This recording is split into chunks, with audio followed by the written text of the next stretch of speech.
It's another Bulliger exhibition, and with that the 2025 Italian WorldSBK is done and dusted. The Cremona round, it's bringing, it's not a really interesting race. To be fair, it's boring. After like a few laps in race 2, in race 1 I didn't watch it until the end because I have some internet problems. But for race 2, like with 10 laps to go, I just averted my eyes, my focus to something else because it's like literally nothing happened. So, but with that, as per tradition, 5 topics to discuss, to comment about, and let's get into it. It's just crazy to think how dominant Nico Bulliger has been throughout the entire weekend.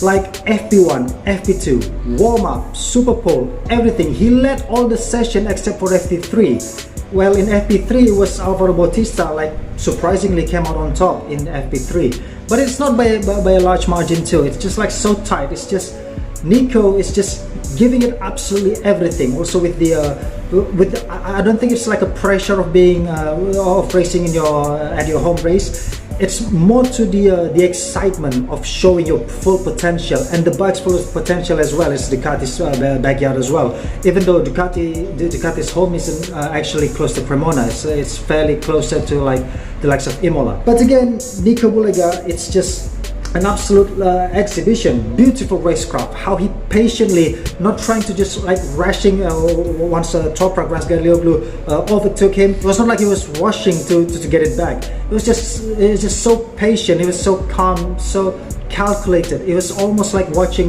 Mark at Losail a few weeks ago. He maximized the full advantage of the Ducati. So it's not just like a Ducati Cup like some 12-year-olds are saying in the comment section most of the time, like the Ducati Cup, Ducati are cheating. No, it's not. It's just like Bulliger. Nico Bulliger is maximizing the whole potential of that package alone, because none of the other Ducatis managed to do that, especially when you see the likes of Scott Redding, also to some degree Ryan Vickers, Yari Montella. I know that Yari and Ryan, they're both rookies, but that's not an excuse any longer. It's been the 4th round of the season, so they must have gelled in with the bike, and should have been showing the full potential of the bike as well. And we can see it. Not even Alvaro can do it. Not even Danilo and Iannone. It's just Nicolo doing Nicolo things. We can finally see a bit of an improvement from the BMW. They were lost. They were absolutely nowhere throughout the entirety of the Assen weekend 2 weeks ago. It was like a really awful statistic if you really say it. Like in the qualifying, Toprak did get P3 in the lap time, but it was the Motor 3 grids, making him only starting in P6, and he climbed all the way back to P4. But even though he won the Super Pole race, in race 2, he was nowhere. He was 8th, as well as Mikey van der Mark, who didn't even score any point in race 2. But it's an improvement now here at Cremona. Toprak starting in P3 again, and then it was a triple P2 for him. Race 1 P2, Super Pole race P2, and then race 2 P2. But I was like seeing a Valentino Rossi, a desperate Valentino Rossi, trying to stay in front of Casey Stoner at Laguna Seca like 17 years ago, all the way back in 2008. It was like a very similar demeanor that Toprak shows throughout the race. He was able to be in the front of Nico, but for just a few laps. It was devastating to see. He was really trying his best to try to stay in front of Nico, but there was just nothing he could do. Toprak really forced Nico to use the Ducati's full advantage. Nico could just easily cruise at the front and not really pushing and try to risk anything. But Toprak, he forces Nico to do just that, and it's just beautiful to see. It means that BMW is really improving. I think they found some of the problems that they had at Assen 2 weeks ago. Toprak, even at the start of this weekend, he said that he can't really expect anything from the bike because after like 10-11 laps, the bike just behaves completely differently. So he didn't really have that much expectation coming to Cremona, but I think with this result, 3 second places. It proves that BMW is on the right trajectory coming to the Moss circuit. Just as Pecco Bagnaia in the MotoGP circus, Alvaro Bautista is showing like a really quiet weekend. I don't know, I've been saying this for a few times now in the commentary videos that I've done previously, but is Alvaro Bautista already washed? I think he's already washed, but not to the extent of washed. I mean, it's different, the washed for regular rider and a former world champion. The wash for a former world champion isn't really like dropping all the way back immediately to the lower P10s, no. But this is the kind of wash for a former world champion. He had the podium pace, but just best of the rest. Not even close to the top two riders. We can already see that after like 3-4 laps, the top two, both Nico and Toprak, already released at the front, untouchable. Alvaro, on the other hand, he was like already like 1-2 seconds aback, and he was in the land of nowhere. He was 2 seconds aback from the top two, but he was also 3 seconds ahead of the P4. So it's like a really funny situation for Bautista, and so it's been a really quiet weekend for Alvaro. I think it's a really good signs of him getting washed, and I think Ducati should really now start to think of who's going to replace him. Is it going to be either Danilo? Is it going to be Iannone? Is it going to be like someone from the World SSP? Currently, I don't even know what's the name of the Ducati rider in the World SSP now, because I don't really following along with the World SSP with the lower categories, be it the 300 nor the 600. That's also in the MotoGP. I don't any longer follow the Moto2 nor the Moto3. Based on my calculation on the performance side of things, logically it should be Danilo Petrucci. But like I said in the previous commentary video, Ducati, we know that historically Ducati have been notorious for making like silly decisions. Some of them proven, some of them not. Have you ever heard of the term pole merchant? Well, I'm not saying exactly that Sam Lowes is a pole merchant, but with his pole position 2 weeks ago at Assen and a P2, he was starting like a legit P2 at Cremona, but he keeps on dropping in the races. He drops back in the races. Mega qualifying improvement if we compare that to his stint in the last season. Last season he was just a rookie. Yes, I know that fact. And this season it's a mega improvement for Sam. I think he's the younger of the Lowes twins. I don't know, it's just my speculation.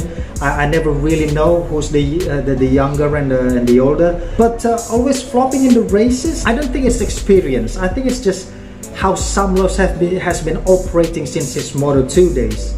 We know that in Moto2 he did just that. Most of the time he started on pole position and then dropping back, but in Moto2 he was able to climb back sometimes, if not most of the time, climbing back to leading the race and actually winning it. But in Superbike, it's not that simple, mate. Even if you're riding the mighty powerful Ducati, it's not going to be that simple. P2 in race 1 he started, and then he finished in P12. He dropped 10 positions. And in Super Bowl race, he started P2, he finished in 4th. And then in race 2, of course, he will start in P4 and then he dropped to P5 in the finish line. So it's going to be like he needs some more improvement, but I think he kind of sits there in the top 4 in terms of the overall performance throughout the whole weekend.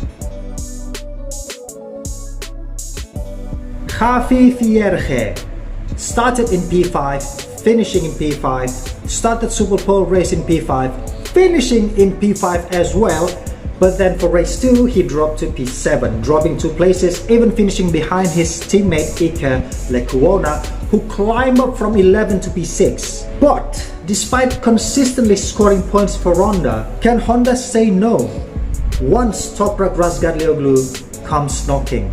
That's the biggest question in the last few weeks. The last few weeks we've been hearing rumors here and there about Toprak potentially moving to HRC for 2026, and then an option to move to the MotoGP division for HRC in 2027, coming in the exact new regulation for MotoGP, as well as the new tire set with the Pirelli coming to MotoGP. Is it logical for Honda, for HRC, to drop the super consistent Javi Vierge, who consistently beat Iker Lecuona for the past 3 seasons? Yes, we know that both in the rookie season in 2022, Iker Lecuona beat Javi Vierge fair and square. But throughout 23, 24, and now in 25, Javi Vierge has been consistently beating Iker. Is it logical for HRC to drop Vierge? In terms of the age, he's not really that old. I mean, he is older by 3 years to Iker. Iker being born in 2000, he's only age 25 this year. Iker, Javi being born in 97, he's just 28 this season. He's just 1 year younger than Toprak Razgatlioglu. If Toprak really comes to HRC wanting that seat so that he can have the option to move to MotoGP finally, like begging his debut, because Yamaha they were really reluctant to give Toprak a MotoGP debut. But with Honda now, like seriously chasing after Toprak, and you know, Kenan Sofuoglu being Toprak's manager is like he was like playing kite with the HRC. You know, Kenan is just so tight. He's not even opening his lips on trying to give any hints to us. Is it real rumors or not? But again, will HRC drop Vierge to sign Toprak instead? It's just a really puzzle. I think we can judge Javi's true performance until the end, until the first half of the season, which is at Misano. We have 12 rounds this season, so the first half will be by the end of race 2 at Misano, and then and only then we can judge is it fair if HRC ended up dropping Javi to welcome Toprak. But that only works if and only if Toprak really is actively knocking the front door of the HRC.